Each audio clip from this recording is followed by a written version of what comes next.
Watch this. One finger, all right? That's crazy. Look at that, all right? Super easy. Mind you, I have 285 slicks up front. All right, so it's Saturday, new install, new week. The car's on the ground, everything looks freaking good. We took this car out the other day just to check the suspension, wheels and everything. Seems okay. Now, I do have crazy Pirelli slicks up front. They're 285s front and back, so they're a bit hard to turn from a dead stop since I did convert my power steering into a depowered manual rack. So, how are we gonna solve that? Check this out. Bam! Check that out. This is an electronic power steering column setup by ePower Steering. You can buy this through ePower Steering, you can buy it through Miata and several other vendors, but the idea is basically add power steering to your manual rack or your power steering rack if you want to remove the the hydraulic pump in your engine bay to clean it up a little bit, or if you have a swap, you have a case swap, you have a LS swap. If you don't have space for a hydraulic pump, lines, hoses, reservoir for the oil, you can use this setup. It basically uses the OE column right here. They cut it down to add this JDM brand Koyo motor, and this came off a Chevy Equinox. So this is actually an OE Chevy part. So you'll get the OE quality. Plus, it's made by Koyo, who also makes the MR2 bearings that I'm using for my spindles. So it's kind of cool because it's still a Japanese brand. Though it is for a Chevy Equinox, it is still a JDM brand. And you get all these pieces right here to basically make this into a bolt-on setup for your Miata. So if you have a V8, if you have a case swap, you have other swaps, this can be your lifesaver, really, because my 285s up front is insane to turn manually. And with this, it should be easy, I hope. Now it comes with the power wire right here. Plug it into your battery or to your alternator. It comes with a controller. Now this one I've already fitted into the blanking that I have. I have an extra spot for, whatever, because I don't have the, what came on this? Cruise control, yeah. I don't have cruise control, so this side was blank. All I did was drill a hole, put all the guts in there, redid the wiring with my own loom, and kept everything the same. So the rack instructions right here includes the breakdown of what you're getting. So as you can see right there, the motor is on the middle, number 4, number 2 is the hanger, number 3 is the little collar, this dude right here. And then the column obviously is number 7, number 6 is that big box, which is the ECU, this dude right here. And the wiring harness for your battery right there. And that's actually how the controller works from the factory, as you can see right there. All right, now like I said, I've already fitted it into my blanking right here. This isn't really that hard to do if you just have a drill and some glue and stuff, but I used potting kind of resin, conformal coating, so it's like nice and hard in there. It's not gonna come off. And you just cut the switch length. As you can see right here, this looks long, right here, the switch. You just cut that to length wherever you want to put this. Now you don't have to have this like showing, you could hide it somewhere, but I want to adjust it on the fly. Now Ken, the owner of ePower Steering, says Miatas should only use about, I don't know, a quarter of the power. Now this can go all the way, way over, but you don't really need that much assist on a Miata since this thing doesn't weigh anything.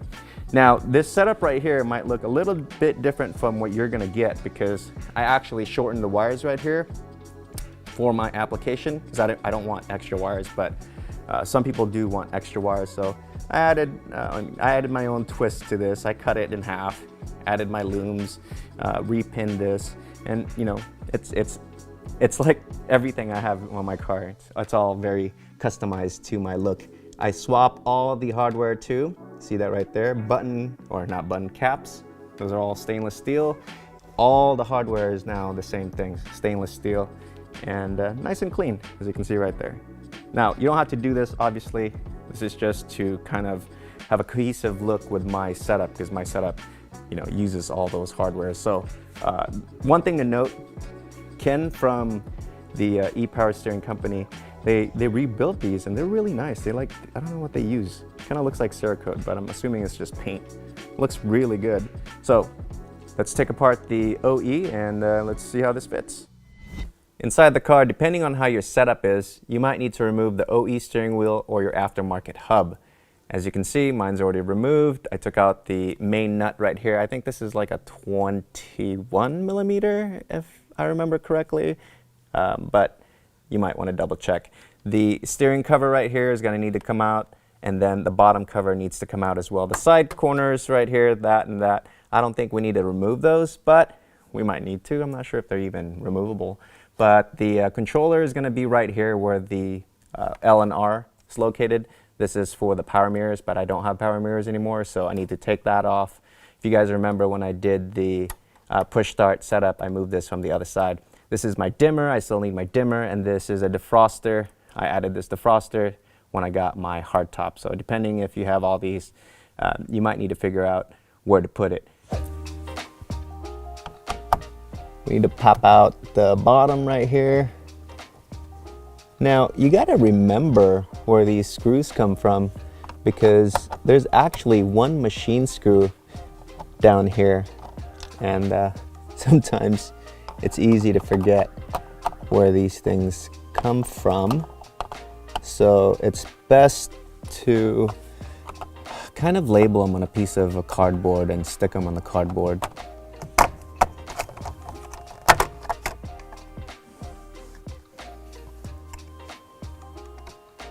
Make sure you're careful with the top. You kind of need to juggle this around depending on where your things are pointed, either up or down. There you go. We're gonna have to take all that off anyways. Next, we take off the bottom cover. Now, I use an M5 button head on here, so this won't make sense for you guys. For you guys, you might have like a screw here. I think that's what comes stock with a car. But for me, it's a button. Why? Because it looks pretty. No other reason. All right. So my cinema camera is too big to get in here, so I'm going to show you guys with a GoPro. One bolt right there, one bolt on the other side right here, and then the nuts in the back, you could kind of see them right there, holding the bottom of the column right here. So the back right here requires a 12 mil socket. I'm assuming this is going to be kind of hard since it's been here for like a billion years. Let's see. Okay.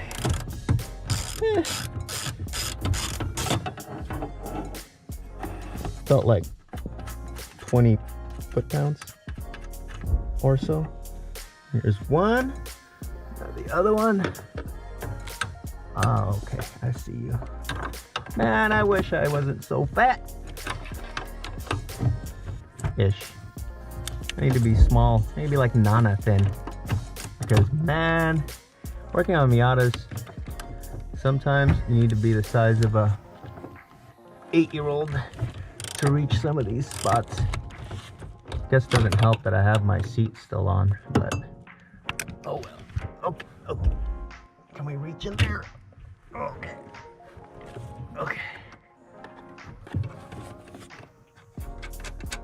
This is how your back gets jacked up after you work on your Miata. Awkward snake-like movements. Okay. Next, these boys. Swivellies and extensions for the win.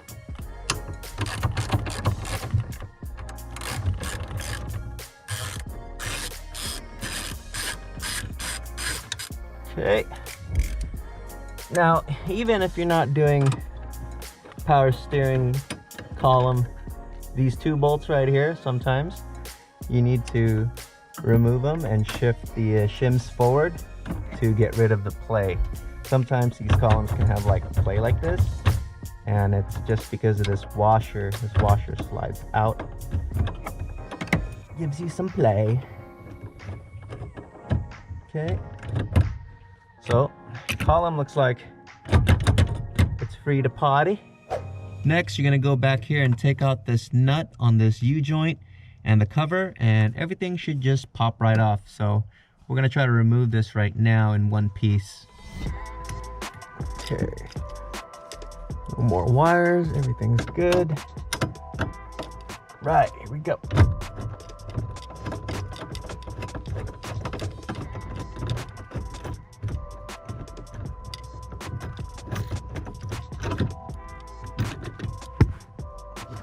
Take this off in one piece. Hopefully I don't get snagged too bad. Okay, here we go. We got wires over here. That's getting snagged like I thought they would. Okay, make room. Okay, baby. Let's just come out nice and easy. Okay. All right. Here are the racks side by side. As you can see, they're about the same length, huh? The top one's obviously the new with the motor, and the bottom one is the old one. As you can see, this thing gets pretty beat. It's like all rusty and pretty dusty, to be honest. So the new one right here, that's nicely painted. I don't think that'll rust, but I'm surprised from the factory these things aren't painted or coated in some way or fashion. But next thing we're gonna do, we're gonna cut slots onto the set screws right here that holds the steering. It's like a lock and switch assembly here, and we're gonna transfer it over to that one.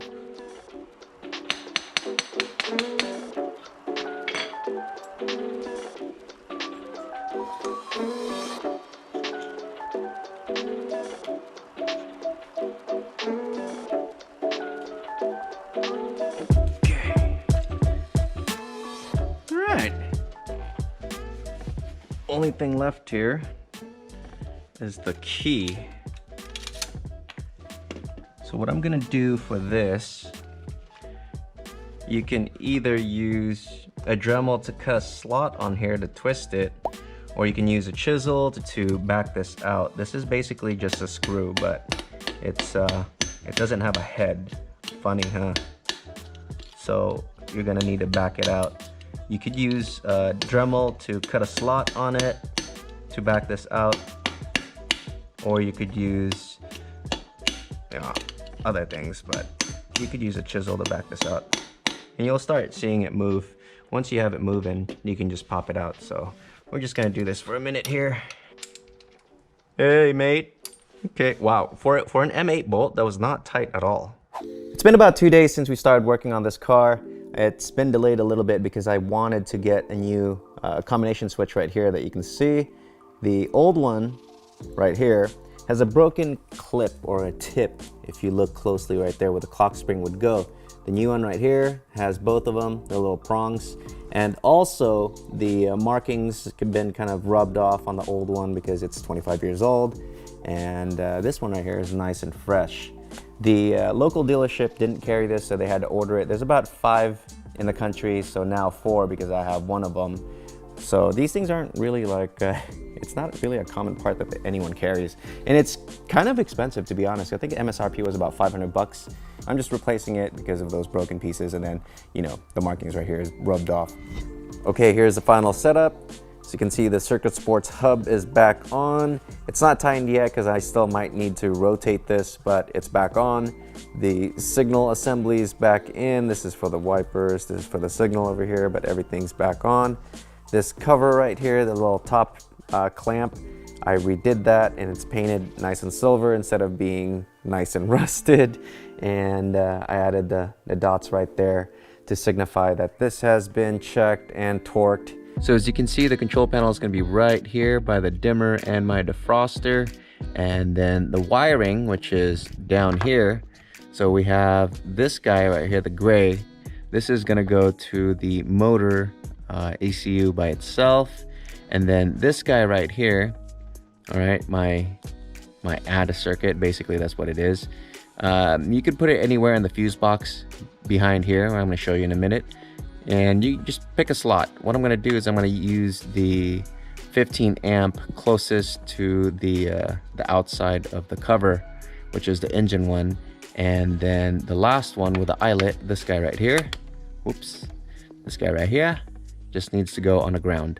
So behind here, you'll see the fuse box, and the last one right there, the 15 amp, that's what I'm gonna be using because it's out of the way. So when I do this, I add it right there. It's not in the way of the fuse box, or else I had to cut up the fuse box and, you know, do mods, or I could, you know, remove the fuse box. You could use the wiper side. So you can see right here, there's a wiper area. You could use the wiper area too if you wish. It really doesn't matter which side you use, just pick one, as long as it's a switched option, which means when you turn on the key to accessory, it's hot. All right. Okay, so for ease of access, I'm gonna take off the 15 ampere from the outside. Okay, and then I'm gonna take this dude. I'm just gonna route it to where it's free. Now, I have some slack here because that's how I want it right now. You could cut this shorter too. But as you can see right here, the ATA fuse circuit, the red one right here is a 10, which fuses the power source or the pyrometer for the power steering, and the 15 amp basically goes back to how it was over here. So 15 amp that I removed is now being replaced with a 15 amp with a little fuse jumper. Okay, now once that's done, you take your cover and you replace it, and everything should be nice and tidy still. So this is why I said you need to find one that isn't in the way of the fuse box cover, because if it's in the way of the fuse box cover, like so, you're gonna need to cut it. But you see that right there? It's out of the way of the fuse box cover. Next, the grounding cable right here. We're gonna find a spot right on the chassis. It could be anything metallic on the chassis. So if you look over here, anywhere that there's a free spot, stud, or anything. So, you know, like right here would work, or there's a stud way back over there that could work. But what I'm gonna use is this relay back here. So it's a little bit hard to see. I'm not sure if the lighting's gonna work out very well here, but see this relay? I took this relay off already, the nut, and I'm gonna place the cable right on top of it. Now, it's gonna be a little tricky to do this on camera, but essentially I'm gonna put it right there on that stud. All right, so I'm gonna do this off camera and then I'll be back. So as you can see, the ground wire is connected now, the pigtail's right here, and it's bolted on to that nut. Next thing we're gonna do is we're gonna actually take this guy, this gray one right here, and connect it to the ECU. All right. Hold on. I tried to slap this thing in already, and to be honest, I wanted to mention this to you guys, so when you do this, you're not gonna be like, how the heck did Dion do it so easy on the video? Well, I didn't. Remember the hanger? I took off the hanger and installed it on the car already. The little hanger piece with the two nuts. Show you right here on the old unit.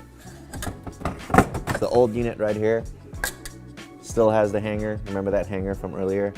Well, anyways, I tried to slide this thing on, and the hanger caught every single wire possible down there.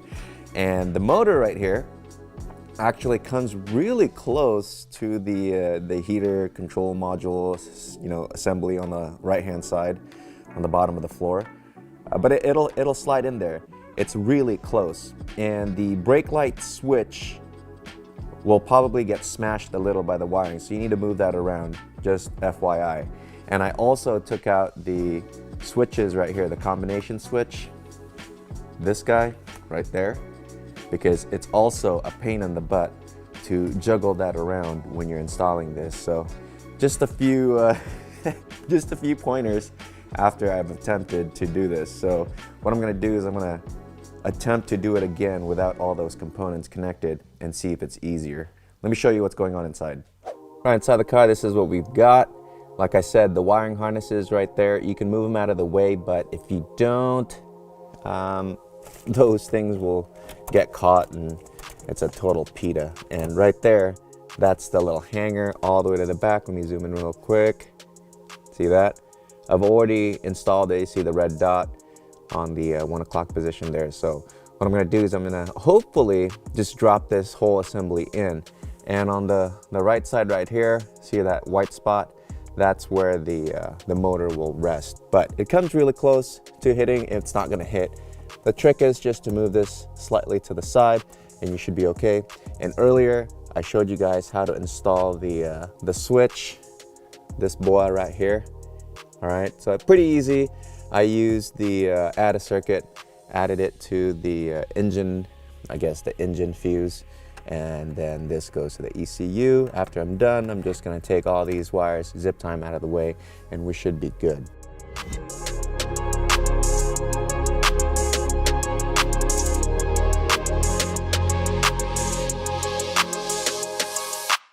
Okay, here's where we're at. We got the top bolt holding on to the column. It's not fully bolted up yet. As you can see, I can move it around. What I'm trying to do right now is make sure that I clear all of the electrical wires, relays, and whatever else is down here. If I shoot you up here, you kind of see this mess of relays right now that's all stuck to the left side. And I'm gonna need to find a new house for all these relays. I took out most of the bracketry back here, as you can see, but everything's in. I can't see back here, I'm sure you guys can, but looks like the shaft is in. I gotta put the bolt back in there, and I need to make more room all the way around the column itself. But so far, it's getting there pretty good. The biggest tip I would say is take off the combination switch right here, and then mount the hanger first right here. And that way you have something to, you know, slide it on while you're doing all this stuff. Because if you have your seat in the car, it's kind of a bitch, but it's still doable. And the torque specs on these things not very tight, just FYI. I think it's like 20 foot-pounds maybe. So to be honest, you could just hand tight this, good and tight. But if you really wanted to torque this, I would assume since it's a M8 bolt, it would be somewhere around 25 foot-pounds. Now we're gonna connect the power source. This is an 8-foot wire that's gonna go straight to my battery. The stock kit comes with a wire lead that goes straight to your alternator, so it depends on how you wanna do it. I made this because I wanna do a unit that goes straight to the back of the battery. This guy right here is a ground lead. You just need to ground this somewhere in the chassis up here. So on the left side of the screen, you can see the grounding cable for the knob, and then the big lug right there is for the motor itself, connected to the OE stud right under the dash, and I replaced the nut with a stainless steel locking. So on the back of the car right here, you can see my PC925 Odyssey battery. This battery is slightly bigger than stock and also packs a little bit more capacity for added accessories like fuel pump, electric steering columns, and bigger injectors and big fans. The bracketry right here, I custom designed. We're gonna be offering that soon, and everything's pretty much bolt-on. The back over there on the wall, you can see the CarTech battery isolator. That basically cuts off power if something happens, fire, whatever. And it's basically my master switch. These two maxi fuses, one's for the cooling fan, one's for the steering. And that's pretty much it. Everything back here is nice and clean. I know it seems like there's a bunch of wires, but it's very neat, and everything's wrapped with that plastic braid.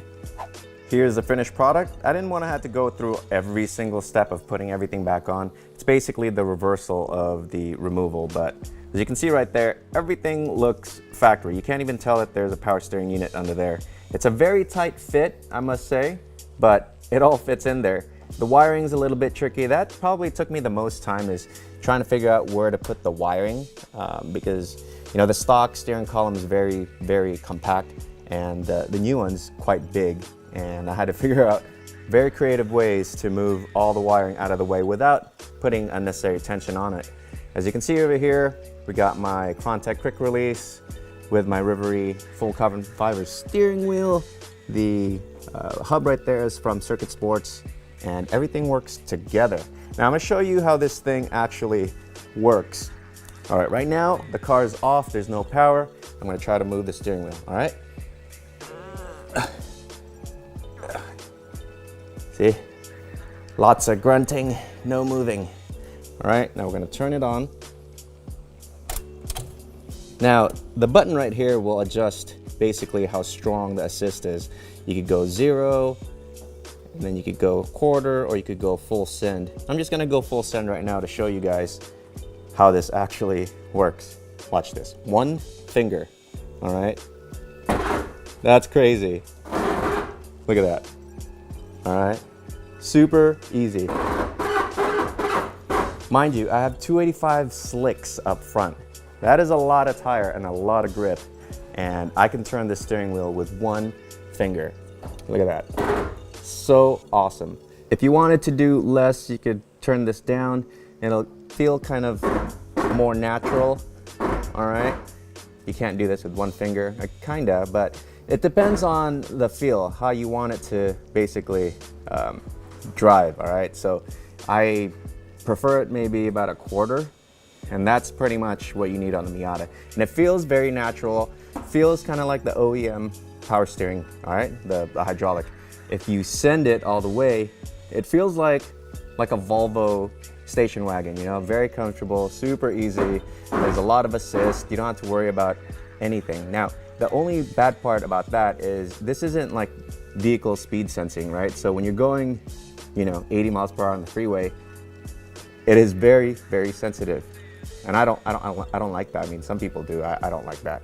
So I'll just turn it down maybe a quarter, and then we're good. All right, initial thoughts on this kit. It's about a 7 out of 10 difficulty for install.